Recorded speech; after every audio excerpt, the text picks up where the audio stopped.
I'm not a professional public speaker. So if I wander off or if I get excited and don't explain myself about what it is that I'm, really interested in here with the meditation practice, please, write a comment or raise your hand or do whatever the WebEx system allows to stop. And so I'll definitely, we're a small enough group. I want to make this valuable.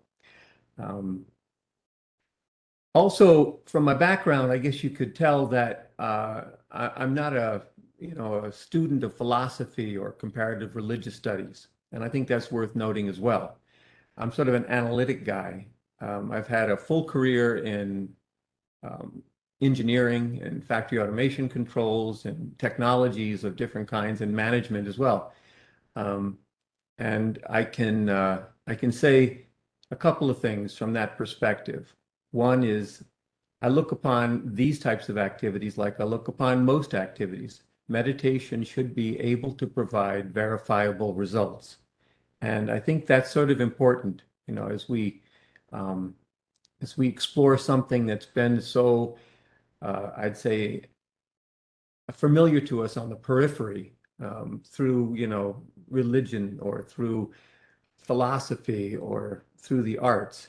Um, Sometimes we take those things to be just in the domain of the artists, of the philosophers, of the theologians. But I think meditation is something that's equally accessible to all of us, even to those folks like myself who come into this with perhaps a little bit more of a pragmatic show me type attitude. The other thing is that, that whole access to meditation is sort of demonstrated because, I'm a very, what I would consider typical, you know, retired guy now. My wife and I have been married for 42 years. We have two grown sons. We don't, have any what I consider variance from, the normal life, with that exception that I've been involved with meditation and my wife as well for over 40 years, 44 years. And I can say without hesitation that it has provided me with the most profound experiences of my life. And it's because of that I come out occasionally to try to share a little bit about what I've experienced and encourage people to develop their own meditation practice. And it is a practice.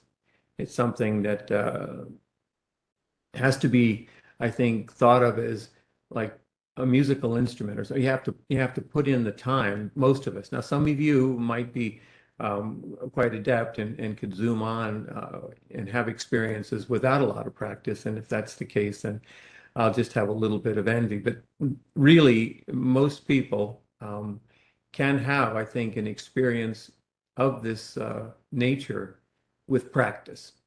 Um, so when I talk about this, I think it's perhaps best to just define some terms up front because, quite often, especially when we're talking about a topic that isn't so concrete, we all maybe harbor a slightly different definition of a few of the words that I'll be using this evening. Um, so the first might be mystic or saint. If I mention, and Lorraine mentioned it, a mystic in terms of what this presentation is going to, use, the term is really to indicate somebody who's just mastered the art of meditation. A mystic or a saint, an adept, somebody who is capable of having that experience of themselves in meditation on demand. And that's a big difference than maybe some of the definitions that sort of relate mystic or saint with a particular practice or a particular religion or a particular philosophy or ideology. To me, and because of what I've studied under the mystics that I've been involved with, there shouldn't be any kind of barrier to meditation. There shouldn't be an ideologic barrier where there's a certain set of intellectual beliefs that have to be adopted first. There shouldn't be a physical barrier where we have to be limber or strong or flexible or something in order to have success in this area of meditation. And there shouldn't be a financial barrier. Meditation is, one of the mystics I've studied under said meditation is like sunshine. It's like it should be free to everybody. And I think something of the nature of having, when a power company put a meter on us whenever we went out into the sunshine, something that we would have to pay. Meditation is like a human birthright. And so there shouldn't be any impediments. And that's why the library system is so ideal. When I have a chance occasionally to talk, I like to talk to folks from the library because it sort of speaks to this free and equal access to information. So a mystic or a saint is just somebody who's been able to develop that skill, that art of focusing their attention and having an experience of a nature that's way beyond the experiences that we have in day-to-day interactions externally. Another term that's worth noting is soul or spirit. For this evening, when I use the term soul or spirit, you can interpret it as an energy that sustains and drives the operation of both our body and our mind. So you can also, it's not just an energy, it's more of an energy with an intent, an energy with some intent or consciousness. So it's a conscious energy. It's not just a random, explosive energy that sort of dissipates its energy in every direction. There is an awareness behind the energy. And that's kind of a tough thing to describe, but again, I think it's experiential. One of the mystics that I've studied said, describing experiences that are available in meditation is akin to trying to, is akin to trying to describe the sweetness of chocolate to somebody who's never had it. Most of our knowledge, or it comes through association. If we're learning something new, we're saying, well, it's similar to this, and it's like these two things, or it has some attributes that I can understand. But meditation is going to yield experiences that are unlike what we've been able to experience, in our normal life. So it represents a challenge sometimes to try to explain it. And this conscious energy is an example of that. And so it's something that, shows up in all the different traditions, expressions about the spirit or the soul. And those traditions have identified particular attributes that are important in the ideology of that particular discipline or school of thought. And in this case, we want to be more, I'd say, open to not its application, but its pure form. And so that's something to note. Let me think if there's another term that would be of use. Well, if I come across one, I'll share it or define it. So in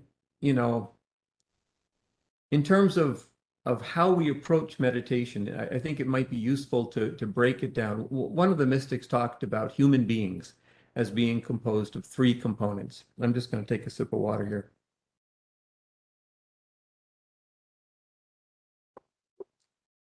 The mystics say that human beings are composed of three components. And I think this is really important because we're so familiar with, certain aspects of ourselves that we're sort of limited by our familiarity. So the first component, of course, is the physical body. We all have physical bodies. And, the body is an incredible machine. I mean, it's an incredible work of art. Its capacity and capabilities are still being identified, and it's wonderful. It lends itself to the way we explore the universe, especially in the last few hundred years, where we're relying on a scientific approach to understand things. So, In science, you observe. You know, our first step in the scientific method, if you want to look at it this practical way, is you make observations and you know, understand a system, you analyze it, you weigh it, you measure it, you do tactile things to understand it. And those observations allow a certain amount of ability to project how that system will behave under certain circumstances. So you develop hypotheses that say, oh, I think the system is going to do X, Y, or Z if we put it into these conditions. And so and then you design experiments to prove or disprove the hypotheses, and then the conclusions of that experimentation becomes observations for the next iteration of that cycle. And so human body is ideal. You know, it's tangible. It's, you know, we've developed so much technology to scan it, to explore it, to understand it. And so we've done great things to solve some of the problems that are inherent in, you know, medicine has done some great things. So that's fantastic. The second component is not so tangible. And in the definition of, it's the mind. And in the definition that I'm going to be using tonight for the mind, I mean to include that whole package of emotions that the mind helps us to express, and the personalities that we each have to relate to the world outside. Now, the mind and the emotions and the personalities, that's not as tangible. And for a long time, science did not pay much attention to it. It was sort of one of those things that, you know, was kind of an iffy science in a sort of way. Of course, there's the biology of the brain, right? And so, you know, the neuron and the electrical pulse traffic between neurons in the brain and all of the synapse stuff that can be, you know, analyzed and the chemistry of it understood. That's a concrete piece, but a lot of the stuff that expresses through personality is not so concrete. And so, you know, they develop personality tests and other kinds of psychological tests that people, you know, in this area of study have used and have made strides, really serious concrete strides to improve, you know, the operation of the brain and the management of emotions and all of that. So while it's not as tangible as the body, it's still accessible to normal scientific approach. The third component that the mystics talk about is this spirit or soul, this conscious energy. And that doesn't lend itself to study. It's one of those areas that is sort of off limits. It's for a long time, especially in science, in traditional science, you know, people weren't really encouraged to study it because you'd lose professional credibility, or you can't study that. It's not real. It's not something that, you know, we can measure and test in a normal scientific way. And so and my thinking about this, and this isn't coming directly from the mystics, but it's sort of my understanding, as limited as it is we've not developed that understanding as much as we have for the other two components that the mystics talk about, or that we're aware of, the body and the mind. So this part of ourselves has been represented in, you know, so much tradition, all the different traditions of, you know, religious thought and philosophy that I'm aware of, talk about this essential core part of ourselves. And it's the differentiator between a living person and a dead person. You know, if we were able to do a full analysis of a human being's body, a nanosecond after death, we would likely find that it hadn't changed, except for that, you know, hugely important aspect of life. I mean, the neuron traffic is probably dissipated and there's probably just some sort of sporadic firings, and that part has probably changed. But really, the chemistry, the weight, the temperature, all of that stuff in an instant after death would not have changed. So, but we know something dramatic has happened, right? in the 1970s, there was an MD called Raymond Moody, Dr. Raymond Moody, who had become involved through his clinical work in a major medical center with many people who had been declared clinically dead. They flatlined. And through trauma on the operating table or through an accident or some form, these people came to his, care, and they had this condition, or they had just gotten through this condition. And so he was involved with, the recovery. And he started to realize that regardless of their gender, their age, their education level, their cultural backgrounds, regardless of anything that we would consider serious differentiators, they were often coming back with the same experiences, describing the same experiences. And these experiences included awareness of what was happening way beyond the operating theater or the area where the incident occurred that caused them to become clinically dead. Some of them, felt distinct from the body. Most of them had that experience where they could look down and see what was happening in the area that they were occupying. They could see their own physical body. They could hear and understand what was happening in the immediate area. And they could also hear, understand, and see what was happening to those that they were closest to, their near and dear ones. It could be hundreds of miles away. They could recall what they were wearing, what they were saying, that whole experience. Some of them felt like they were being propelled through a dark tunnel at tremendous speeds, but without feeling the drag of mass, of body mass, like the momentum of things, the pressing feeling that we have when we're moving faster, when we're accelerating. And they were deposited in a field of light that was an unusual light of an extreme brilliance, but without any scorching effect. And it had this weird three-dimensional aspect where the nature of the light was such that they couldn't tell where the light stopped and started and where they stopped and started. And they felt this incredible sense of acceptance, this incredible sense of peace. And even those who had young children, infants, felt so confident because of that experience that they would rather have stayed there than go back. Now,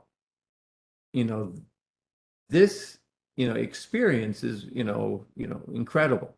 And so he wrote a book, he wrote some papers, wrote a book in the 1970s, mid 1970s, and it was a professional risk.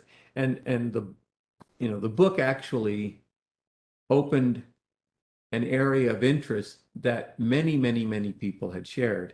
And then it became known as NDEs, near-death experiences. And Gallup did a poll in the early 1980s or mid 1980s, and 8 million Americans had felt they had had this experience.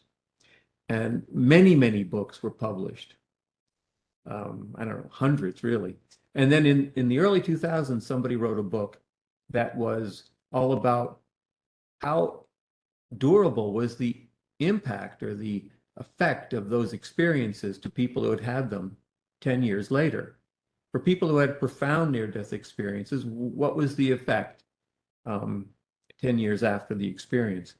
And the result of that study indicated that these were durable experiences. I mean, the effects were durable. People, the experience was so profound that people changed some of their, profession, and they changed the way they interacted with other people, and they had a sense that they had come into contact and had experience with a component or an aspect of themselves that was more important than the aspects that we normally are aware of in our day-to-day existence. And this became to them leverage to reevaluate and to reconsider relative importance of things. And that's sort of the key aspect of a meditation. A good meditation experience is like a near-death experience without the trauma. And it's that kind of experience that's really needed for us to be able to step back and to reconsider what is valuable in our lives and what is useful for us to engage in.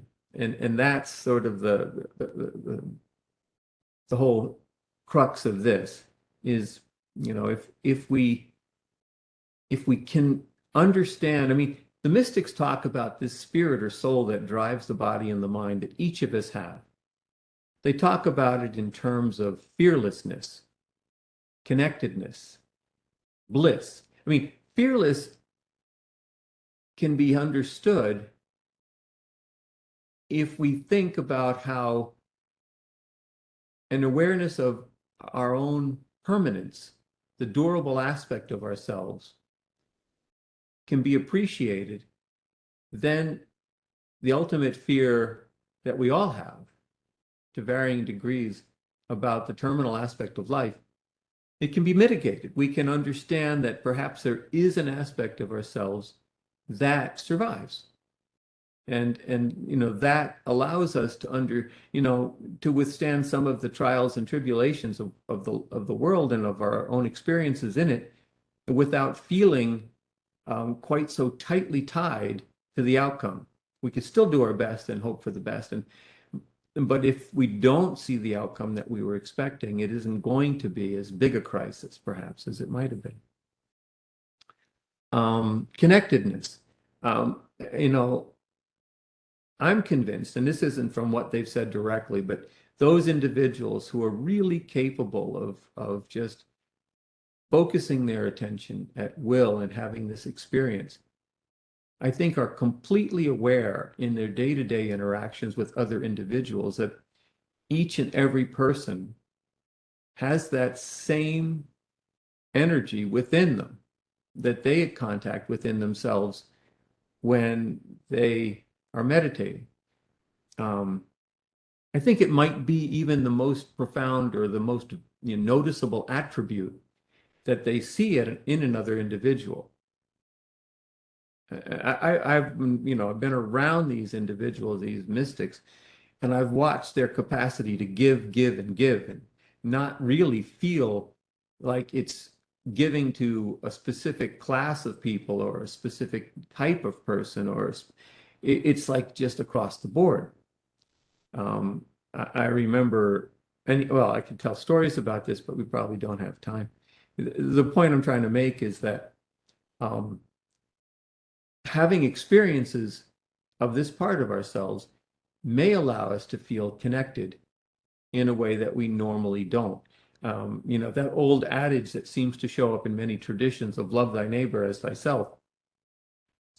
I don't think I could force myself to do that. And I think it would require, I mean, it would require an awareness that the most fundamental aspect of myself is present and sustaining another individual. And then, if I had that awareness as concrete as I'm aware of anything in this world, then the affection that would generate from that would be natural and spontaneous and real. And so it's that kind of experiential foundation that we can, see changes in the interactions. And I think, ultimately, step up to a new perception and a new level of being capable of interaction. So I'm trying to think of the third component I mentioned, connectedness and bliss. And that's something that, I think as we start to have even the earliest or the experiences that are the initial experiences, we can get a taste of that. And that is definitely the kind of thing that allows us to realize that this part of ourselves exists. We don't have to fully leave the body to have a taste enough of the sweetness of this part of ourselves to know that it's real. So, just in general, just remember that The practice of meditation is really for everybody. It's not a spectator sport. We're not on the sidelines, we're on the field, and we have an opportunity.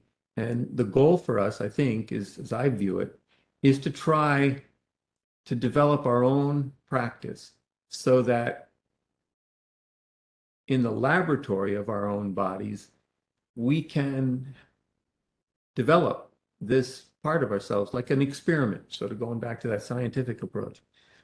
Um, the mystics talk about this part, this spirit, this conscious energy, this soul, as expressing itself externally in our day-to-day, hour-to-hour, moment-to-moment existence.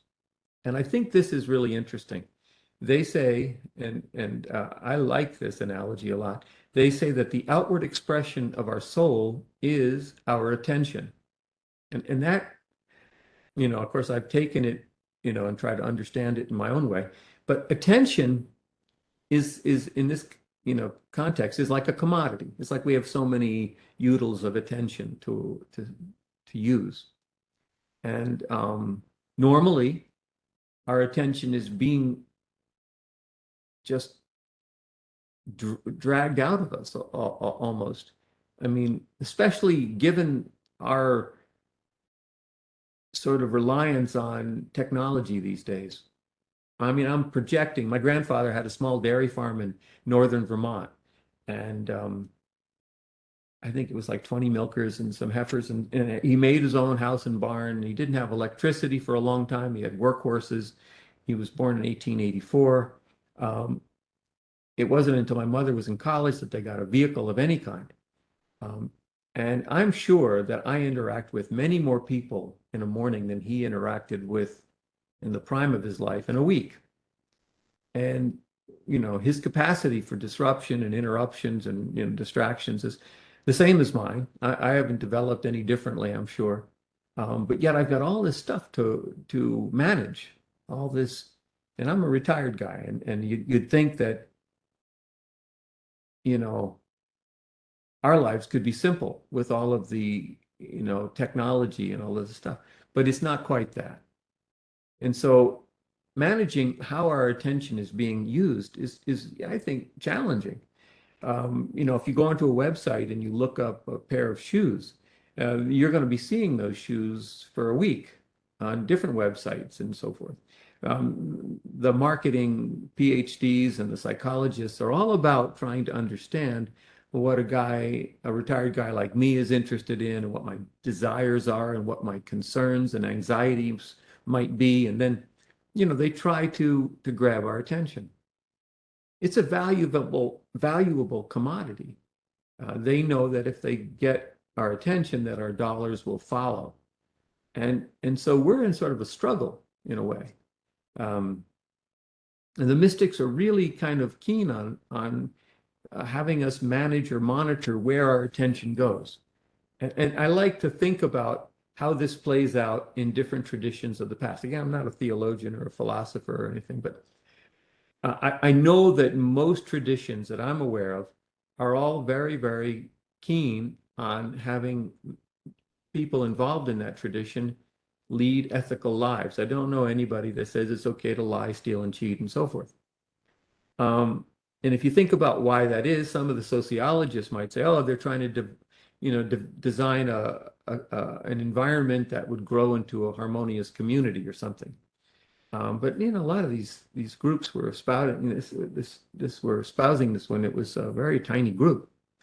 My thinking is, if we're successful at developing an ethical base of life, then we have a better chance of managing our attention.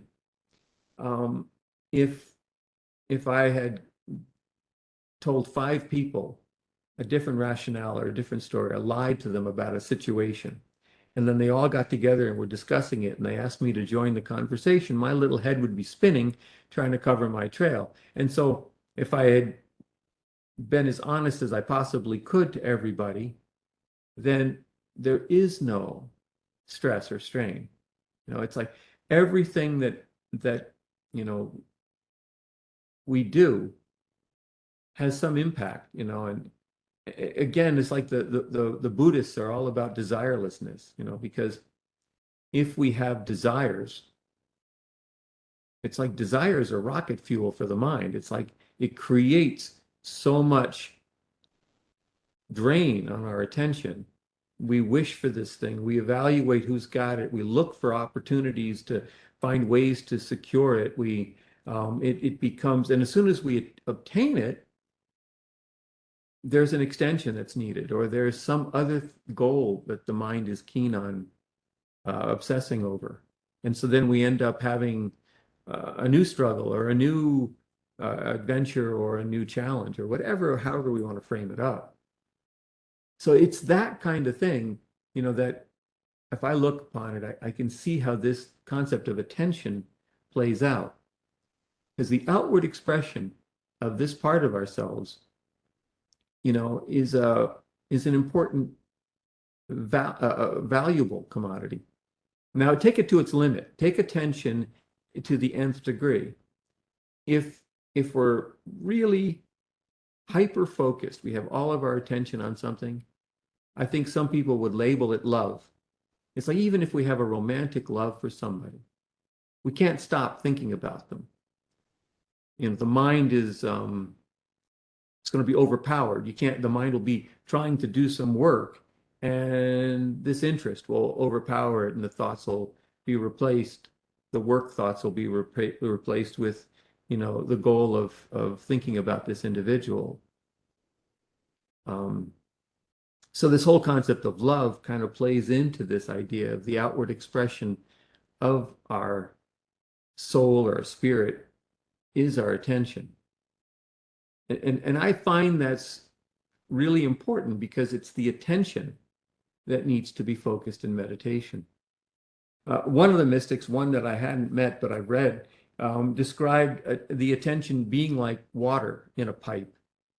And the pipe is connected to a water main, the source of water, and it needs to transfer that full pressure of water to the end of the pipe in order for it to have the effective result, the value and the purpose that's been planned for the water.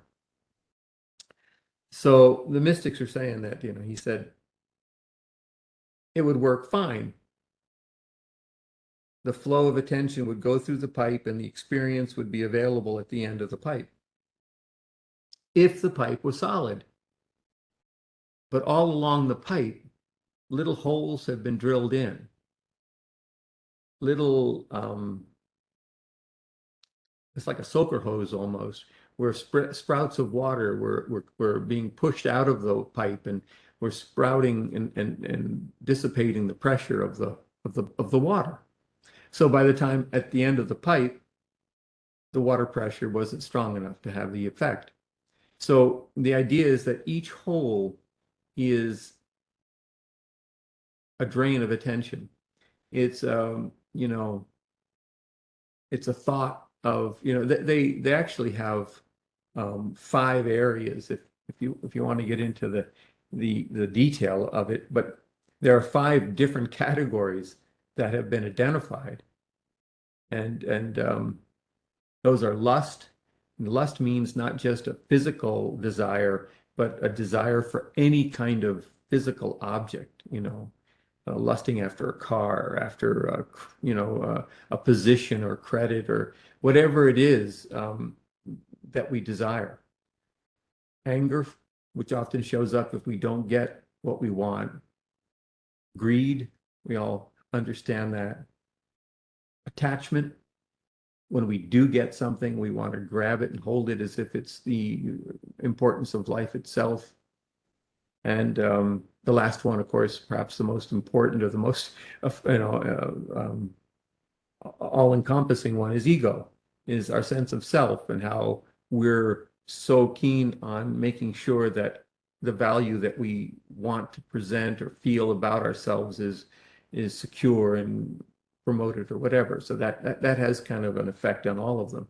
But all of those things can create these holes and dissipate some of that attention that we want to have available when we meditate. So the aspects of meditation are practice and trying during the day to be conscious of how our attention is slipping away from us, because we have, it's through our senses that most of this attention is going. Now, scientists tell us that 83% of our sensorial input comes in through our eyes, you know, and then only like 13 or 14% through our hearing, and then taste, touch, and smell, last 3%. And that's basically it. So when we sit for meditation, often when we close our eyes to meditate, we're robbing our sort of brain or the mind of this type of stimulation. And so it kind of replaces it with thoughts. And I'm sure many of you have tried meditation. And I think for most people, if you ask them what's the most challenging aspect of it, they would say stilling the mind. The mind is not used to being subservient. It's in the driver's seat. Um, and it's a very effective, useful tool or servant. But in the case of meditation, it's not easily going to relinquish the role that it's been given. And so it takes practice. But in order for us to have an easier time, there's this whole idea of being aware of where our attention is being dissipated during the day, keeping track so that when we do sit for meditation, we won't have as powerful a set of distractions to weed through. Now I'm going to give you what I think is, I've been told, and some of this is from science, from psychologists, that it takes about 30 minutes for the mind to cease its chatter. Early in the morning after a good night's sleep, it could be less, could be far less. But normally, if people are engaged throughout the day and they sit, there's going to be, a period of time where some of this stuff has to be, sort of processed. And the mystics are really, positive about the way that we should approach it. They say, we can't force the mind to stop throwing thoughts into our, consciousness. Can't force it.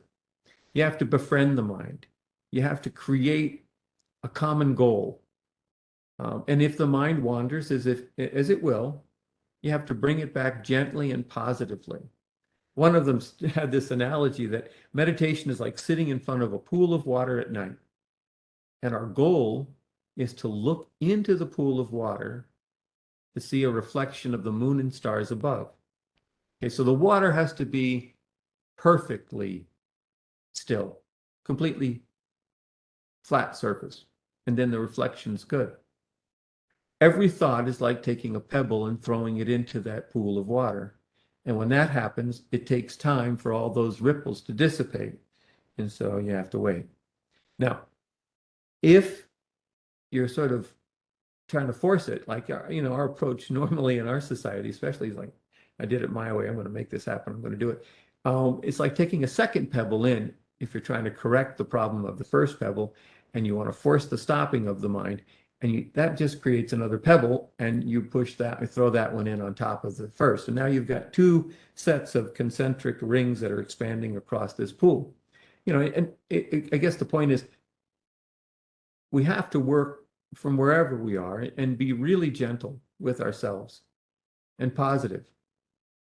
And, it's a problem that we could see has faced, different traditions for centuries and different locations on the planet. If you're familiar with the Roman Catholic tradition, the monastics and other members of the church used to have what's called a rosary, where they had beads, organized in decades, groups of 10. And a prayer would be said as they pass each bead through their fingers.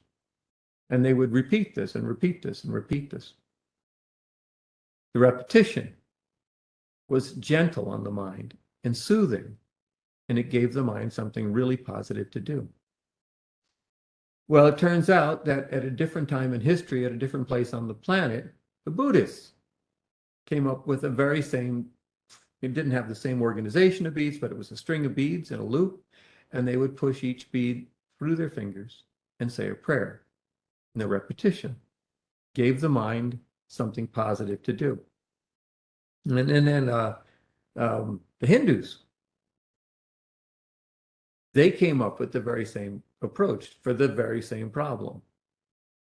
It's interesting to me. I think the commonality of stuff is more important than, the small percentage that differentiates. I mean, it's like, they did the genome project back in the they had 3 different teams exploring all of the genes in the human being. And all 3 groups came with a similar result. They said 99.9+% of all the genetic material in a human being is identical across all human beings.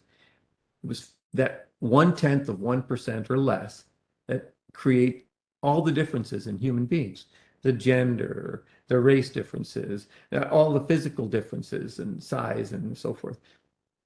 All of that is a tiny, tiny fraction of who we are.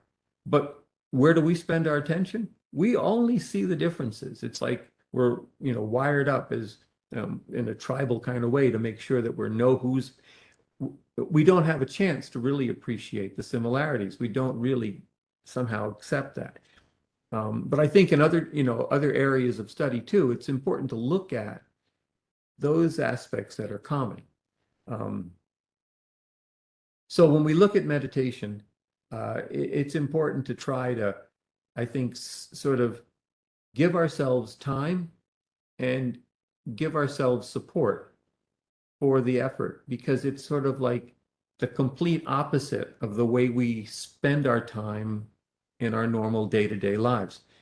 And it makes sense to me that that's the way it is, because what we're trying to do is to reverse the flow of our attention, which is going out of ourselves, out of our bodies, out of our mind, and bring it back to a place, a focus within ourselves. And when the focus is strong enough, the experiences can start. And that's the key. It's, experiences above all. One of the mystics I studied would say that. He would say, don't believe a word you hear, don't believe what I tell you until you experience it. Because trying to believe anything without experiences sort of placates us. It sort of reduces, it robs us of our interest in really delving into it deeply enough to have the experience for ourselves. And so this practice is called meditation on the inner light. And again, if we're able to have an experience, it keeps us from getting so anxious and upset about things that happen in normal day-to-day life, because they're going to happen. They're going to happen. But if we have knowledge that there is a part of ourselves that's perhaps more important and more permanent, then some of this stuff doesn't have the bite that it had normally. And that's sort of the way I think meditation can help us in our normal lives. So in order to meditate on the inner light, the first step is to find a comfortable position to sit. Now, if your back is, has some difficulties, you can lie down, or you can lie on the floor and put your feet up on something. You just have to make sure that you're fully attentive, that you're completely alert, and you're not ready to, go to sleep. I mean, everybody who's meditated has ended up sleepitating, and it's not effective and helpful. So try to find a time when you're alert. A little bit of coffee is fine. Just whatever you need to find the right time of day. Sometimes going to the same place in your home every day is good, because that becomes your meditation space, and it gives your mind sort of a clue that this is the practice, this is the place where we do this practice. So that's the kind of thing you can think about doing as well. So you're found a comfortable position. You don't have to have your back straight. You don't have to have any kind of a posture. Just be alert. The second thing you want to do is close your eyes gently, like you're going to go to sleep, but you want to be fully alert. And you want to keep your eyeballs in the same plane they would normally occupy. If you're thinking about a focal point like 8 or 10 inches in front of you, you could think about, but you want all of your attention to be right in front of you, like you're a giant eye. One of the mystics I read said, we should all become a giant eye, just watching, not evaluating, not craving, not anticipating, just watching in sort of a passive receptive state where we're waiting. And now, of course, like I was saying before, if you shut your eyes and most of us are going to be bombarded with some thoughts. The mind is kind of great at planning for the future, understanding what the needs might be, and analyzing the past. What happened? Why did it happen? What do we need to do because now it happened? But the mind is not so good in the moment of the present moment. The mind doesn't have a role there because that's experiential. The absolute instant of the moment is experiential. It's going to be analyzed later by the mind. It's going to have something that the mind can do later. But what we're trying to find is that absolute instant of the present moment. And so we want to be engaged in a non-judgmental, non-analytical experience of that by just being present right in front of us. So we close our eyes gently. And in order to keep the mind occupied in something positive, you're going to have to pick your own mantra, your own 1 to 5 words. And just like the monastics that, use the beads to repeat something of, meaning to them, their repetition was useful in the same way that your repetition will be useful. But your focus is not going to be on the beads or on something tangible. You want all of your physical activities to cease, all of your physical movements to cease, because this is a purely spiritual practice. We're not going to focus on breathing. We're not going to focus on hearing a guided meditation. Those helpful for some people and they have benefits, but we're going to take a step further into a full spiritual focused meditation. So all of our senses need to be withdrawn. Just gently let them go. And when that focus starts to come, so you're doing a repetition, 1 to 5 words that you pick. I would, if you're a religious person, the name of God in your faith is fine. The name of the founder of your faith might work. If you're not a religious person, that's fine. You can say generally positive words like love, unity, peace. Love, unity, peace. You can say them fast like that and then slow them down when your mind is fully engaged in just that viewing. And if it goes off on a thought, that's going to happen. Don't worry, just bring it back gently to the repetition. You're saying these words silently. With the tongue of thought, was one of the mystics said in this kind of sweet way. And you're going to do that repetition. And at some point, the depth of, and you can use like blindfolds like this, if that helps you block out the light. And at some point, the darkness, and you feel a depth of that darkness. And you might feel like sort of your hands and feet at first sort of expand and then become completely invisible to you, or completely just disappear. And at some point, those sensory currents withdraw, and you might see flashes of light or circles of light of any color. And those will give way to like a dark sky full of like pinpoints of light. And focus on the brightest, if we can focus on the brightest one of those, it'll give way to something more dramatic and more beautiful. At this point, there is a sense of peace that's beyond what we're able to, achieve normally in the world. And it goes on to vistas and experiences way beyond that. And for us, the idea of having contact with this part of ourselves is the way to understand aspects about this life on the outside as well, because it gives us a reference point. It's like a fixed point that can help us through the challenges that we face. So we started a few minutes late, but I'd like to try this sitting with you for 10 minutes. It'll put us 2 minutes past, and I think Lorraine will be all right with that. If you're not, Lorraine, let me know. So comfortable position, eyes shut gently, focus right in front of you. Repetition of 1 to 5 words silently. If the words generate thoughts, pick new ones. Don't worry.